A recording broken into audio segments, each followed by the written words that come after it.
With the way that Volume 8 left off, having 6 of our prominent characters in the RWBY series transported to another world, it is more than likely that most of, if not all, of Volume 9 is going to focus on the adventures of these 6 characters as they journey through this other world that we have come to know as Wonderland, thanks to the little hints that have been dropped throughout Volume 8, namely the multiple references to the fairy tale The Girl Who Fell Through the World, being a reference to Alice falling into Wonderland.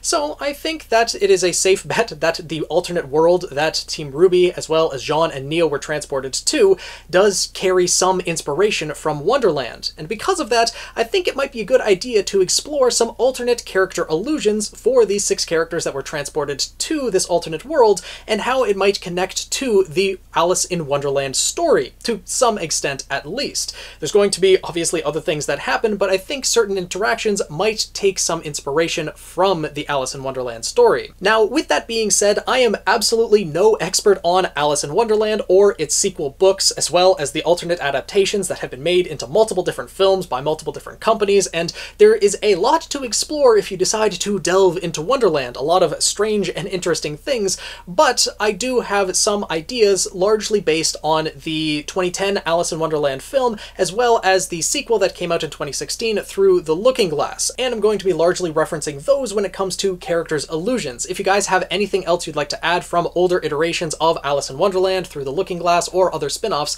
please let me know down in the comments below. I would love to hear more about what might inspire some of the actions of these characters moving forward in Volume 9, and, you know, let me know down in the comments. So, when discussing Alice in Wonderland, there's probably one character that would come to mind first, the character that would give the series itself its name, that of course being Alice and her adventures in Wonderland.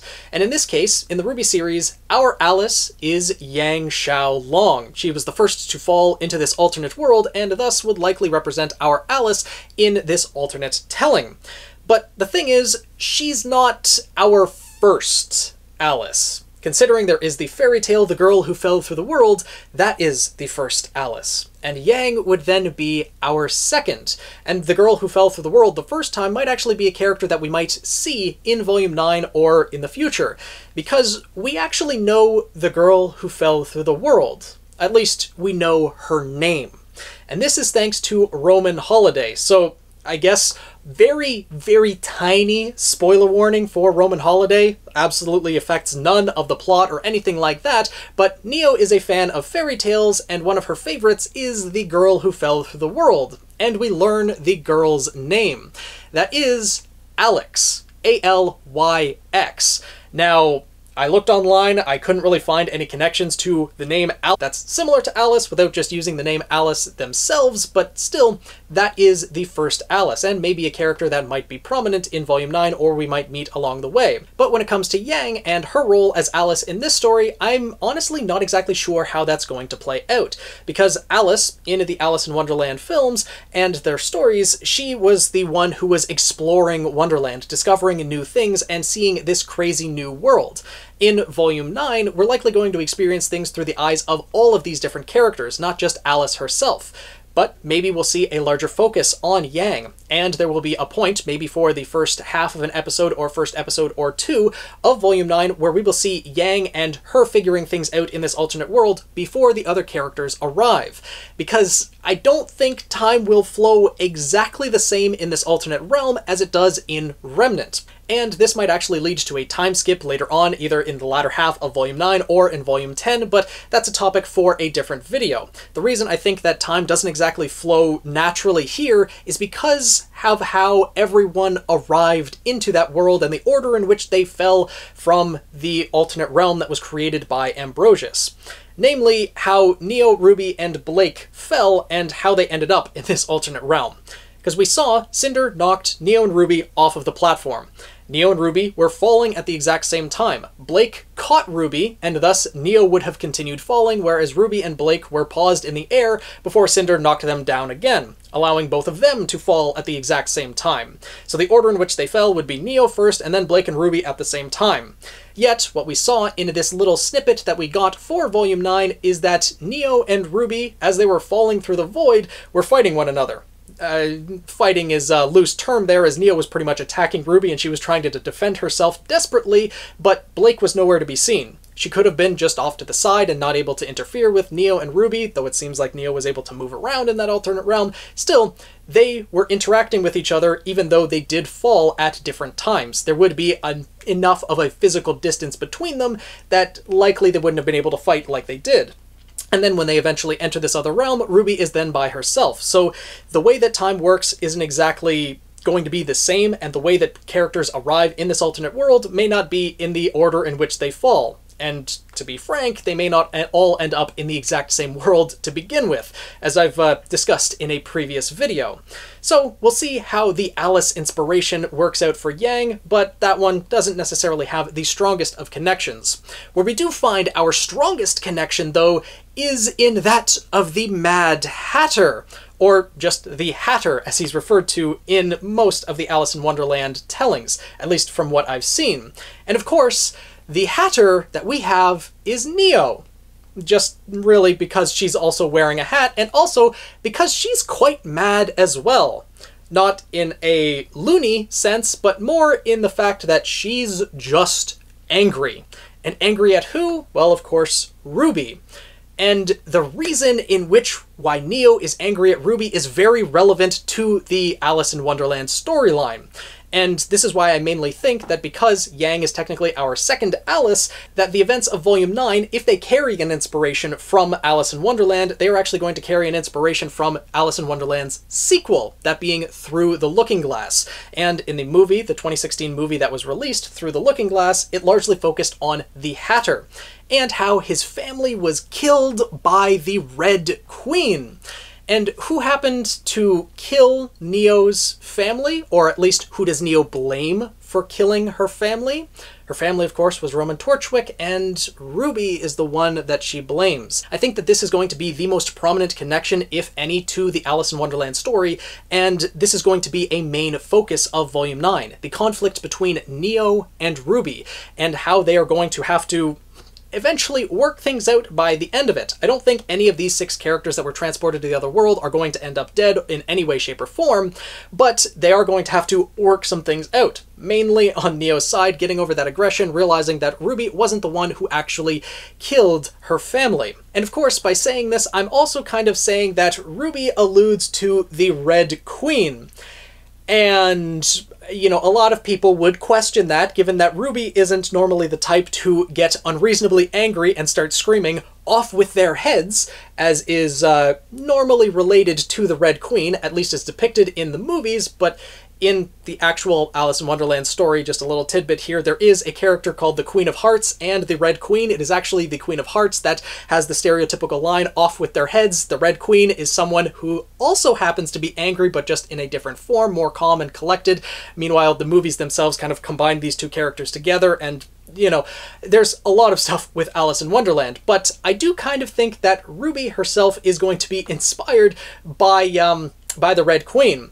If we look back at a couple of her fights, you know, earlier on in RWBY, she does kind of tend to go for the head in some situations. The most prominent of which being her initiation in the Emerald Forest, where she beheads a Nevermore in spectacular fashion. So, especially with her weapon being a scythe, something that would be very good for taking heads, I can kind of see an illusion working itself out there, though I could just be reaching at this point. But we also can't overlook the possibility that when these characters are transported to this other world or other realms, they might interact with other species of beings. And some of them might see an otherworlder or someone from a completely different realm entirely as some sort of deity, and, you know, they might look up to RWBY. In that case, she might say something that she sees as innocent, but that tribe of beings might start attacking others or what have you, and she might, you know, come to be known as a Red Queen, a Bloody Queen, or something like that. I doubt that's the case, but, you know, I'm putting it out there as a possibility.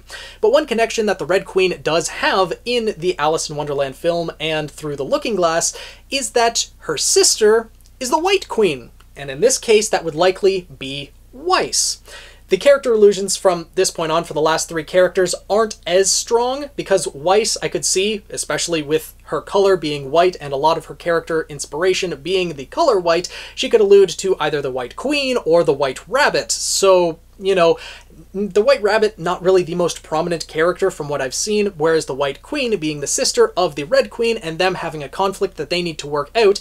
In the Alice in Wonderland story, it was, well, the White Queen being the favorite, the Red Queen being blamed for something that the White Queen did, and that leading to a whole bunch of conflict where they eventually have to resolve it, but Ruby and Weiss don't really have that much of a conflict. There could be one that happens in Volume 9 that they will eventually need to reconcile by the end of it, and is something I will certainly be looking out for.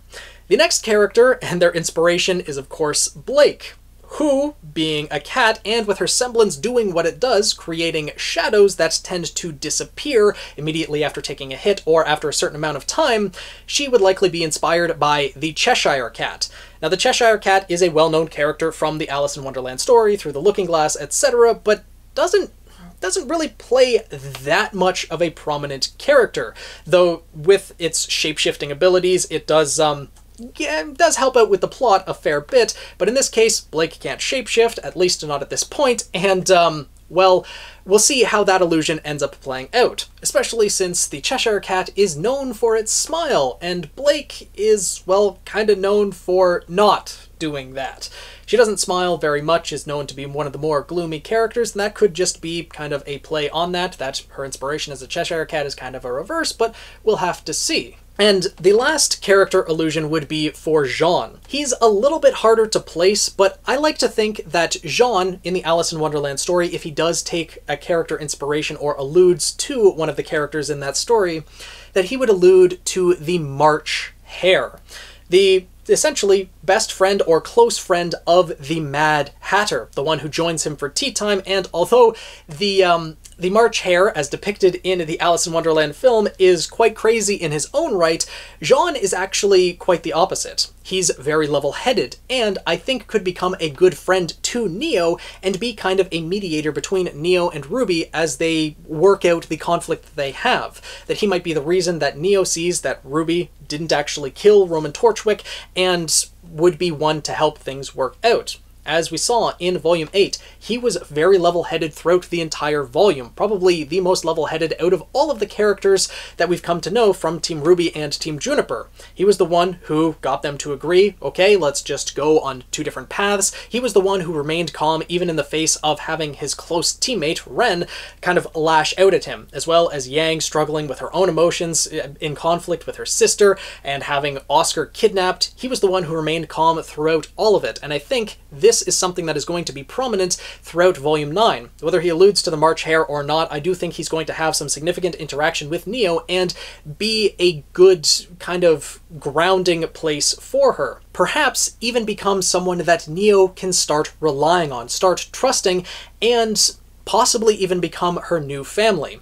Now, again, I don't know if Jean and Neo would end up by the end of the series. I know there's a lot of people who are conflicted on shipping, but that is a possibility that could end up from this. But with that being said, let me know your thoughts down in the comments below. Do you agree with these 6 characters having the character illusions of Yang being Alice, Ruby being the Red Queen, Weiss the White Queen, Neo being the Mad Hatter, Jean being the March Hare, and Blake being the Cheshire Cat? Or do you think that there would be other character illusions that would fit better for these characters? Or do you simply think that Wonderland may not play a factor in the events of Volume 9 at all, which could easily be the case, but I feel like there would be some interactions that might relate to Wonderland, if intentional or not.